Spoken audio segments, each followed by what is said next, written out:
Good afternoon mga ka-reels. Ayan ang aking pinya na galing sa DRT. Ayan, galing DRT yan guys. Yung pinya nila doon ay matatamis kaya lagi kaming umaakyat doon dahil dito. At saka yung marami kasing mga pwedeng bilhin doon siya. Tsaka medyo ano lang mas mura kaysa dito na. At masarap pa. Masarap yung pinya nila guys.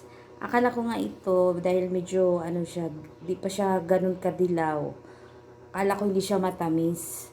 Kaya lang, ayan pala siya guys. Oh. Ang tamis. Ayan, may langaw na nga eh. Ayan, ganyan siya yung nabuksan ko. Tinuloy ko na lang. Tinuloy ko na lang kasi nabuksan ko na. Baka masira ay sayang. Pero yan siya guys, matamis siya. Pero mas mainam pagka yung dilaw na dilaw talaga yung kulay. Yan ako, ang langaw. Kulay yung bago buksan. Mas matamis, sobrang tamis guys. Oh, happy eating. Masarap doon kapag nagawi kayo ng DRT, bumili kayo ng pinya. Di kayo magsisisi. Bye-bye.